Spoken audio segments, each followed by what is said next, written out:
Okay, mayong to, Pastor, no? Ako dahil si Vice Mayor Eric Agbon sa lungsod sa Matanao. Kunan ko ng video itong kaniyang bahay. Okay. So ito yung kanilang bahay, residence lang. Gandang design. Mula dito sa kanilang hagdanan, yan. Yan, PVC. PVC na. So ito yung PVC. Yan. Ay, balong sapatos. Okay, ito, nakapasok na tayo dito sa kanyang bahay ni Vice. Okay, mayong to, Pastor, no? Ako dahil si Vice Mayor Eric Agbon sa lungsod sa Matanao. Salamat kayo sa pagbisita sa Red Dragon Farm din sa Barangay New Murcia, lungsod sa Matanao. Okay, Thank you, Pastor, for coming. Thank you. Salamat, Vice Mayor. Pon. Dagan ko pagka-mayor, Pon. Hello everyone sa tanang mga viewers ni Pastor. Mayong udto sa tanan. Again, Pastor, welcome sa lungsod sa Matanao.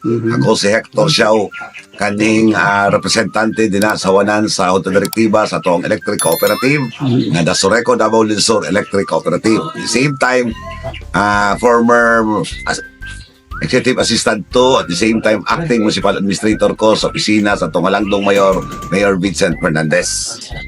Sa tangan karon, una-uma naman may file, isip, Vice Mayor sa tuwang umabot nga Mayor, Honorable Eric Aldaba Agbon. Sige. Sige. Pastor, Sige. Okay. God bless sa inyo. No? God bless, Pastor. God, Thank you, Pastor. God sige. bless. Si Hello, Pastor. Si Konsyal Kuyoka ng Bayan ng Matanao. Welcome, Pastor.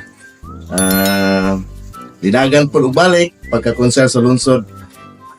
For the last term. For the last term, agig suporta sa partido ni Mayor Eric Agbon ug ni Vice Mayor Hector Xiao. sige, thank you. God bless.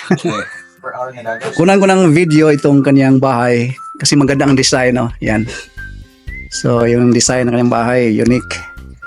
Ganda, no? At metal cladding ang kanilang dingding. Yan. House design. Ang galing ka na siya. Ito. Sakit mga balay. So, Artist. Vice Mayor siya sa ngayon, pero nag-file siya para pagka-mayor. Hindi pa natapos yung kanyang term, pero umakyat siya sa pagka-mayor. This coming election, hoping manalo pa rin, no?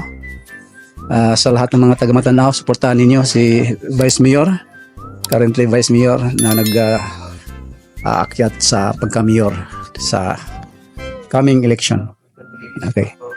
So ito yung kanilang bahay, residence lang. Gandang design. Mula dito sa kanilang hagdanan, yan. Dito sa Sir, na-IP na po. kanilang terrace. Yan po, ganda po.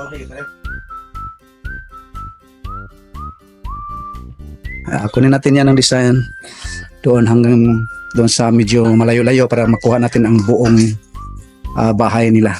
Ito. So mayroon silang fish pond dito, no, sa gilid ng kanilang bahay. Yan, may mga tilapia sila dito.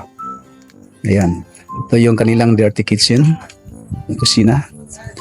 So ito ang kanilang sa bandang likuran. Yan ang design, no, sa bandang likuran. Ito ay cladding din. Ito po, cladding. Yan, bahay nila. So, medyo mababa dito sa kanilang purpose dito ay mayroon ding fish pond dito sa baba ng kanilang kwarto ata dyan, bandang kwarto. Ayan. Yan po. So nagkita kami dyan sa may occasion na Thanksgiving service. Ako ang speaker dito sa kanilang lugar, New Murcia. Kaya nag-ask ako ng permission na videohan ko ito. Salamat naman pumayag siya at masaya pa nga siya, no?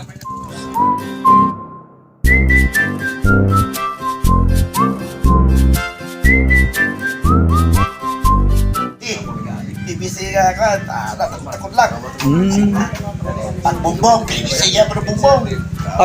PVC lang yang kanang yang side double wall. Oh, PVC na. PVC. Ako po na dali po. Tanaw niya. Puro na, naalip lang. PVC na. Sige kay White plywood na eh, puro na yung kay kanang PVC mo gudi makita ang agis lansang ba? Di yan. Nya limpyo kayo tanawon. Neat kayo. Yan PVC. na. So ito yung PVC. Yan. Ay, yung bulagan sapatos. Okay, ito nakapasok na tayo dito sa kanyang bahay ni Vice. Okay, ito yung kanilang PVC lang yan. kusina, no, dining room, kitchen. At yung kanilang wall, yung kanilang double walling PVC lang yan. PVC, no? Yan, pati yung kisame, PVC. PVC.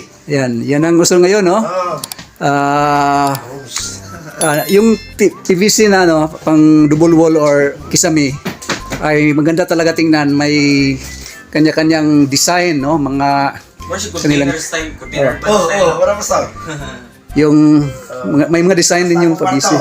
Okay, dito yung kuha ni Vice, no? Yung kanyang glass. kwarto. Naka seamless glass. Ito yun, oh. Okay. So, ang cute, ang neat, maganda tingnan. Ito yung kaniyang kwarto, yan. May glass yung dito, kaso lang may cortina, no? Ang ginalagay. Yan, may CR dito sa kanyang kwarto. Yan. Ganda, Vice. Pati CR ko, PVC rin yan. Yung ano, yung... PVC pa rin. Ayan. Yan. Okay, papasokin natin yung CR. Ang ganda, no? Laking CR. PVC rin yung ano, yung double wall. Saka yung kisame. Narito ang laboratory. Pwede ka masunod, Pastor. Sige, dito. Laboratory. Ayan. Okay. Okay. Gandang design din. At yung ano, kulay. PVC yan. Lahat. PVC. Yung ano, ay ito palang ano, itong kanilang sahig kasi hindi yon parang nasa second floor tayo. Yung ang sahig dito ay yung plyboard yung nasa ilalim. Tapos, Ito yung parang PVC, ano na rin? PVC, ano ba yung tawag dito? PVC tile. Parang ganon. Ayan.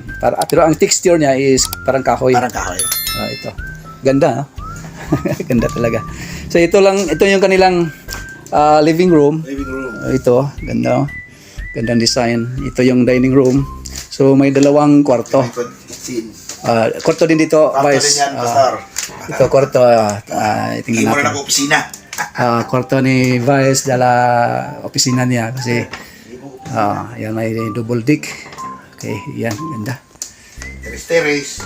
So, So ito na talaga yung uso ngayon, no? Sa labas, yung cladding, metal cladding, wall cladding. Kisame ay itong PVC. Kasi net tingnan talaga. Hindi magastos kasi hindi na kailangan ng pintura dito. Hindi na. Oo. So wala nang pintura. Slide lang. Oo. Slide lang at saka hindi makita yung rivets or pako. Ang texture, iba-iba kung anong gusto mong kulay at texture. So, Design. mga design nila. Talaga. So, ito naman, solid. pure tugas. Tugas na pure na ano. Yun, Pastor. Solid na ginawang table. Ginawang table. Pati yung paa nila. Pati paa niya. Okay, Dito lang dili lang naghimo. Diri lang sa Ako arang kuan pag gumagpo ng tira. Okay, ganda. Ganda talaga.